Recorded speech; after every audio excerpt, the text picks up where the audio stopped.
Le escucho. Sí. Muy buenas noches, Leonel Martínez. Un placer Saludos, inmenso de Rocío. verte, de Bueno, vernos en esta noche. Qué bueno. para mí también. Sobreviviente de la pandemia. Tú has sido un sobreviviente de pandemia y de tantos avatares. Qué bueno que estás aquí. Gracias. Encantadísima de vernos. Igualmente. Aquí estamos contigo, Aleida Ortega, maestra bibliotecaria de la Escuela Padre Hebrea en San Francisco de Macorís, una compañera muy solidaria, y nuestro querido Alfredo Ferreras, con Alfredo. tertulio de la Feria del Libro pasada. Sí. Y Alfredo, yo ¿Recuerdas? recuerdo. Sí, Sí, pues perfectamente. es un placer enorme, de verdad, inmenso que estemos conversando esta noche, Leonel. En estos tiempos de pandemia, tú que has hecho, hablar de ti es hablar de una persona tan polifacética, abogado, diplomático, poeta, narrador, Todo eso, historiador, todo eso huele a, periodista, ¿eh? todo eso huele a falta de cuarto. De todo eso, Huele a falta de cuarto. ajá, Dígame, periodista, dígame empresario, me siento periodista, rico. tú eres un compendio de conocimientos, periodista, narrador, novelista, historiador y gran amigo de todos. Lo mejor que te adorna, tu solidaridad y tu amistad y esa capacidad que tienes para convertir cualquier situación enojosa en una situación eh, humorística, feliz, y que todos nos sintamos bien.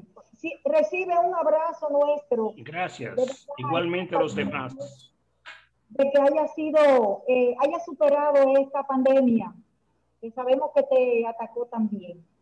Pues en esta noche es un placer de verdad conversar contigo, porque la pandemia precisamente ha hecho que surjan estos escenarios tecnológicos que producen a veces eh, un poquito de ansiedades, pero que son muy necesarios y que nos permiten este encuentro que de otro modo no sería posible. Eh, yo quisiera en esta noche que tú aportes todos tus saberes, verdadera enciclopedia humana como eres. Una persona que, como decía Borges, mirando en la oscuridad que ven los cielos, yo creo que tú eres el no vidente, que eres más iluminado, la persona que puedes ayudar a tantos a navegar en este mundo tecnológico y los grandes aportes que tú puedes hacerle a la juventud para aprovechar eficientemente estas tecnologías. Que tú nos hables un poco de los libros digitales, Leonel. Fíjate, a mí me gusta siempre cuando uso palabras, poder decodificarla, porque digi es dedo. Entonces lo digital es aquello que se usan las manos, los dedos, para uno poder establecer los niveles de comunicación. Yo creo que lo digital existe hace mucho, inclusive mucho antes de que la luz eléctrica pudiera llegar. Si usted se pone a pensar, el libro impreso es casi una forma digital, en cierta forma, porque el escritor puso sus ideas y luego esas ideas se imprimen en papeles y le llegan a miles de personas.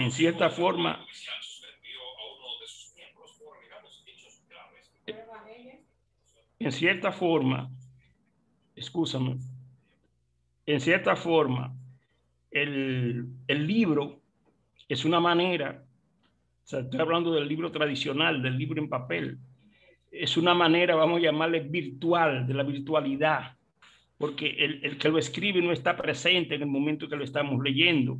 Entonces lo que nos ha llegado a la mano en el papel es una manera virtual del que ha escrito el libro. Yo creo que los libros que no eran virtuales eran aquellos cuando la escritura se hacía, por ejemplo, con sellos, se hacía con alto relieve, como lo que leen los ciegos. Luego con el alfabeto, cuando los sumerios introducen el alfabeto y se hacen combinaciones de letras que se permite escribir, entonces ya no se usan las montañas ni se usan los altos relieves para poder escribir. E inclusive la manera de la escritura, que regularmente en casi todas las lenguas anteriores a la griega era de derecha a izquierda, como lo son actualmente la mayor parte de las lenguas sumerias, como lo es el árabe, se escribía de derecha a izquierda. Ahora, con la introducción del griego, ya con la lengua griega se comienza a escribir de izquierda a derecha. ¿Por qué? Porque se escribía antes de inventar el papel en pergamino, en pieles.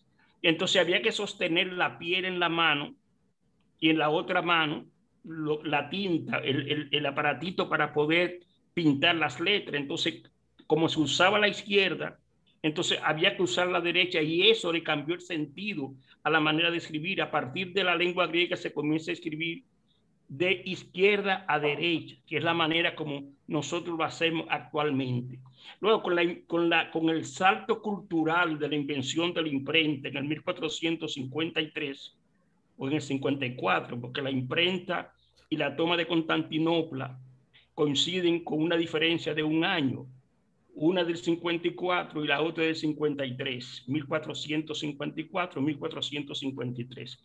La introducción de la imprenta da un salto enorme al desarrollo cultural. Diríamos que comienza el libro digital. Yo le llamo digital desde el punto de vista que es virtual, que quien lo escribe no está al lado del papel, sino que eso se difunde. Entonces, el libro digital lo que hace inventar otra forma de que el libro nos llegue a la vista, no vamos a decir a las manos, otra manera de que el contenido, de que las ideas que antes nos llegaban en papel, ahora nos puedan llegar de una manera virtual, en una pantalla, sea de una computadora o al mismo tiempo de un celular. Para mí, el salto que ha dado la humanidad con el libro digital es enorme. Debo decir que Víctor Hugo, en la obra Nuestra Señora del París, escribe el pensamiento de que él se imagina una carretera de papel desde la Tierra a la Luna, colocando un libro impreso sobre otro libro. Entonces yo a veces pregunto, ¿tú te imaginas qué hubiese pensado Víctor Hugo con esta modernidad del libro digital? De que usted se siente en una computadora y en una hora puede descargar 100 libros en una hora, totalmente gratis.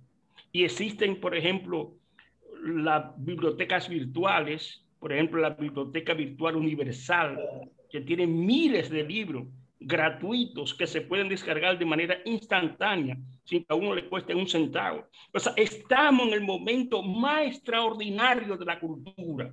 No ha habido en la historia de la humanidad un momento tan trascendente como este en la historia de la cultura. Pero además de los libros digitales, si nos vamos a YouTube, para mí, sí, la escritura dividió la historia de la humanidad en historia y prehistoria. El Internet a nivel de YouTube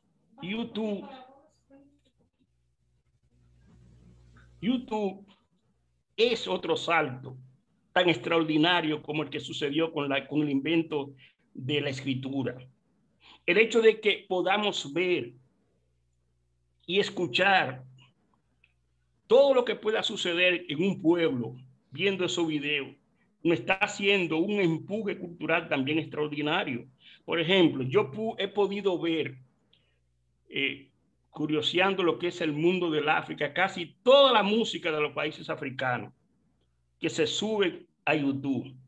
Eso antes lo llegó a hacer gente como Fradike Lizardo, pero visitando cada uno de esos países del África. Yo he podido hacer comparaciones, por ejemplo, de una investigación que yo le titulé La familia merengue, donde pude encontrar en más de 20 países del África ritmo sumamente parecido al merengue. desde el Funaná en Cabo Verde, por ejemplo, la rumba en Angola, el adungu en Kenia, y así sucesivamente. Es decir, ¿me escucha, Rosina? ¿Me escucha? Sí, estamos escuchando perfectamente. Es decir, no hay en este momento, no hay para uno decir, no hay para que una gente no lea, porque la información sobra información. Creo que yo sabía que esto venía. Lo que está pasando a nivel del sistema educativo dominicano, yo sabía que esa revolución venía. Estamos en el inicio de un proceso revolucionario de la cultura que no tiene precedentes, que no tiene precedentes. Lo que está pasando actualmente, no nos imaginamos cuál sería la consecuencia positiva de ese proceso cultural que está viviendo la humanidad. Nadie tiene razón ahora para quedarse atrás, para no leer, para no tener información. Y eso va a transformar todo. Ahora, lo que hay que preguntarse, pero ¿qué tipo de educación, qué tipo de conocimiento queremos?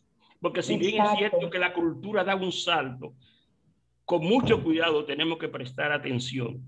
Por ejemplo, en un trabajo que yo publiqué sobre Madame Curie, ¿sobre quién?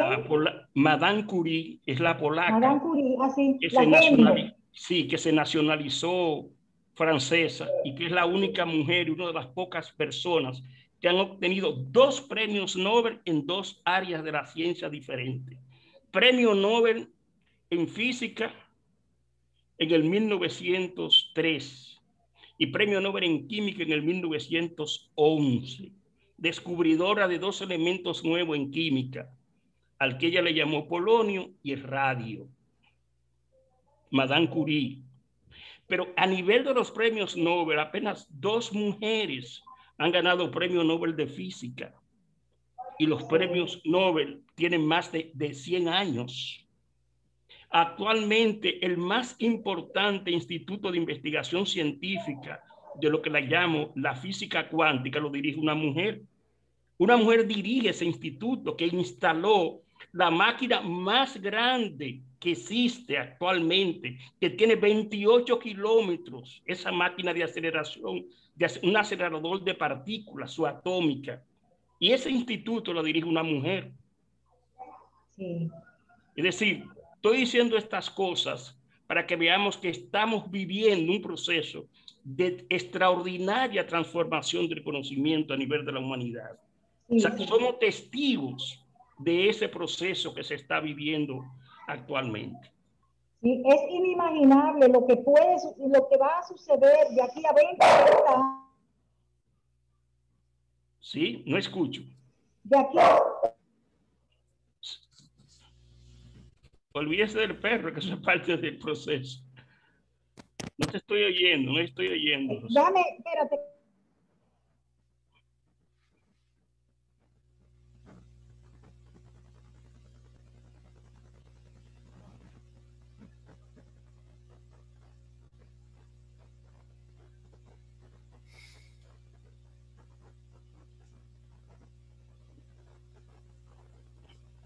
Ok. No escucho. Sigo sin escuchar, Rosina. Perdón, que es que hay un perrito acá, un perrito que nos ha interrumpido, Dios. Pues sí, es inimaginable lo que va esta juventud, ¿no?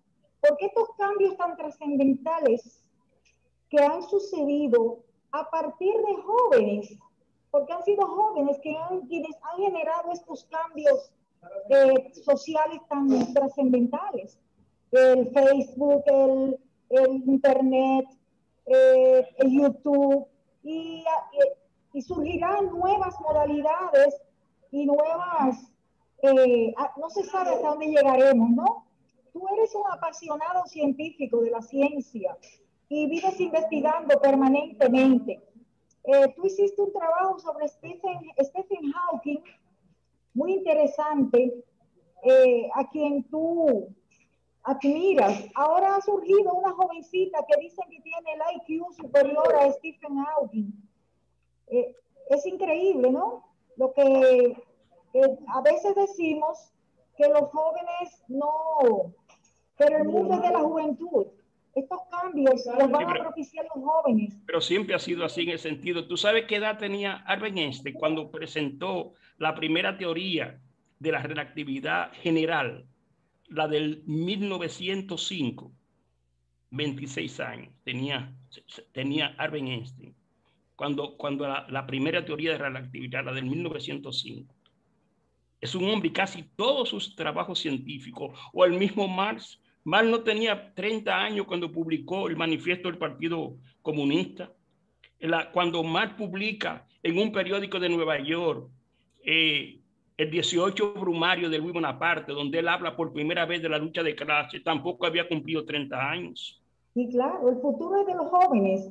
No es cierto, es decir, que están sucediendo cosas y van a seguir sucediendo cosas que inimaginables para nuestra generación. Tú vives investigando y estudiando tanto la ciencia y siempre has aportado que las ferias del libro no son solo para los libros literarios, de literatura en sí, poesía, ensayo, que también son separaciones también que se hacen de manera un poquito para estos géneros, de que tú piensas que el libro científico debe tener un lugar en las ferias de primerísima importancia.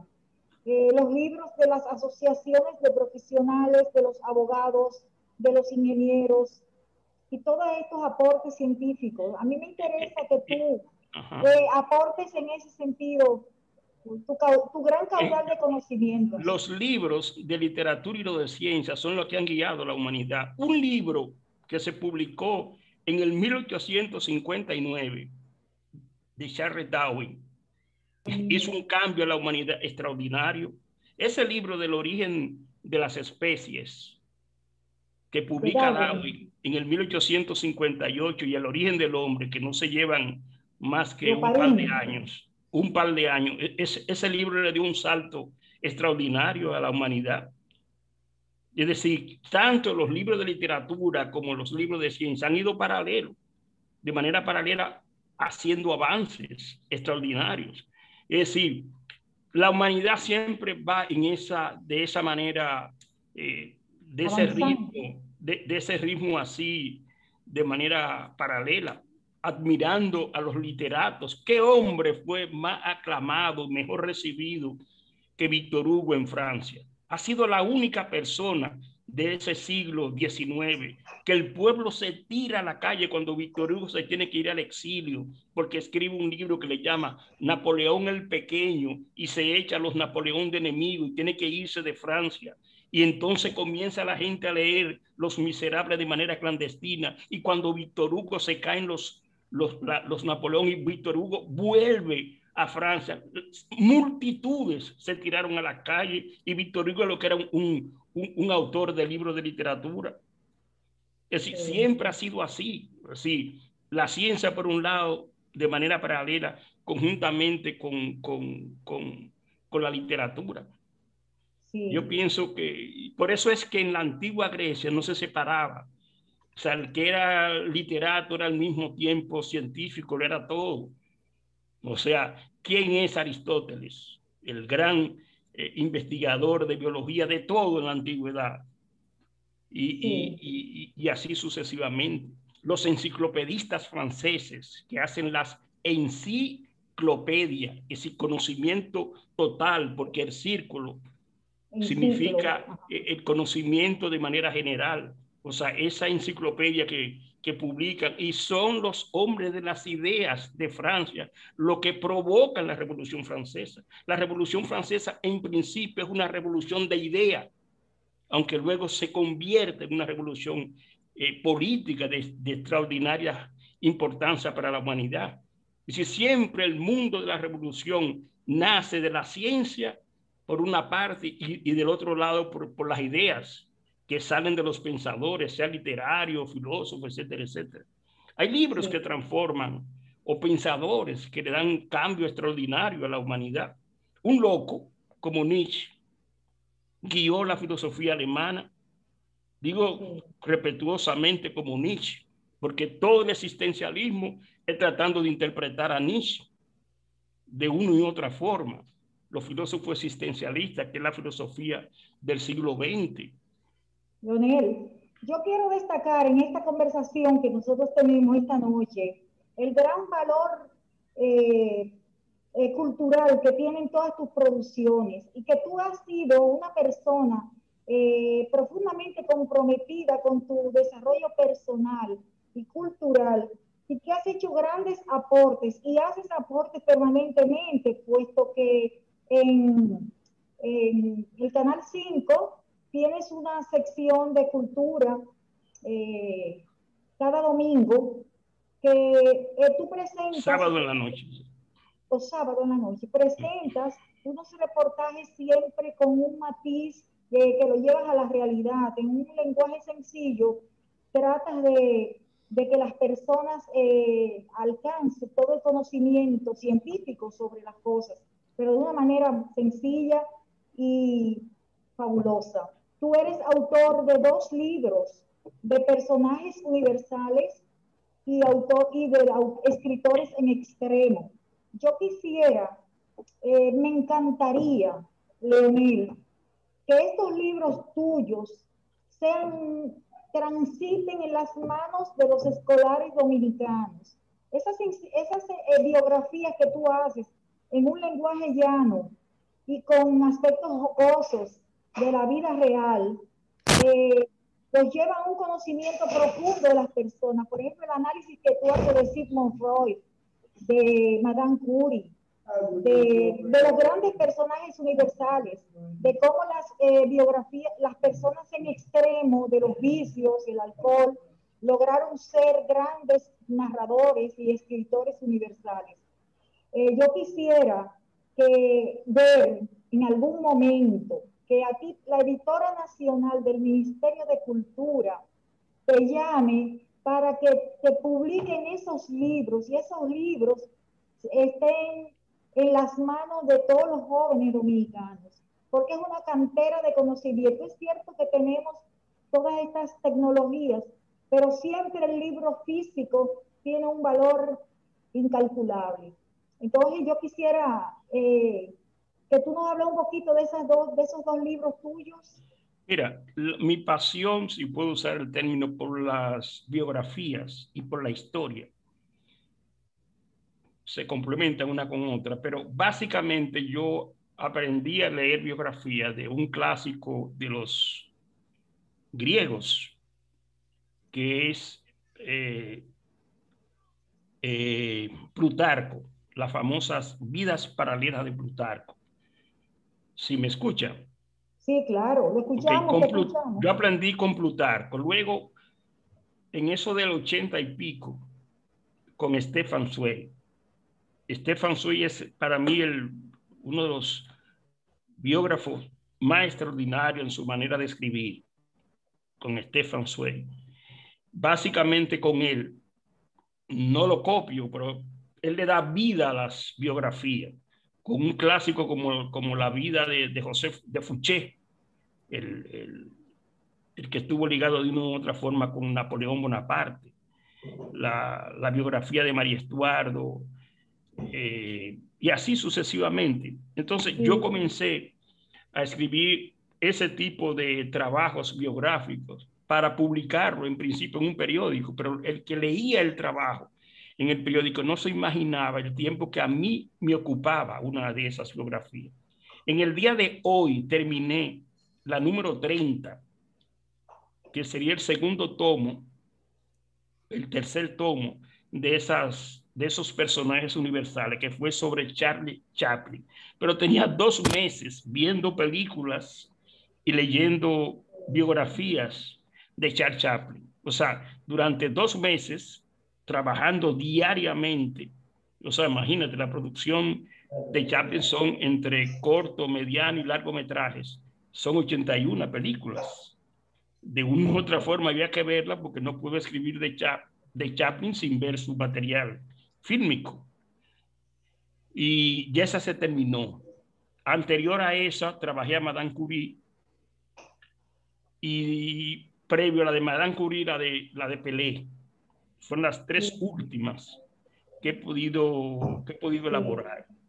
O sea, ese lenguaje llano que tú tienes, esa manera tan sencilla de llegar a la vida de estos personajes universales que han dejado una impronta en la humanidad. Edgar Allan Poe, Margarita Durán, Amado Nervo, has trabajado a Rubén Darío, y cómo ellos, Cervantes, Shakespeare, todos estos libros, Oscar Wilde, Ho Chi Minh, todos estos personajes que tú has trabajado de una manera tan especial, que a los jóvenes les va a encantar, a los jóvenes les va a encantar. A mí me encantaría que el Ministerio de Cultura, en su editora nacional, te publicaran esos libros y que esos libros pasen a las manos de los escolares. Sabemos que tú tienes también una novela en el tintero, una novela histórica, no, ya está escrita. Histórica, Ya está escrita. También, ¿ya está lista? Sí, está escrita ya. Esa está pero no la has titulada... publicado. No la has publicado. No, El tirano de Prado. Es la historia dominicana desde la independencia a la restauración, hecha novela. Okay. Sí, No es una historia novelada. No es es una novela. es una novela histórica. Sí. No es la historia hecha novela, es la novela hecha de la historia. Exacto, la novela hecha de la historia. Sí, bueno, estos libros es una manera de nosotros conocer nuestra historia. Pienso que cada vez más yo me convenzo de lo poco que uno aprendió de historia dominicana en nuestros estudios, en la escuela. Aprendimos muchos datos de fechas, pero no aprendíamos a dilucidar la historia. Y en esta novela... Te voy a dar un dato de la novela. Por primera vez se hace una narración de las batallas entre los dominicanos y los haitianos en el periodo de la independencia, con dos visiones.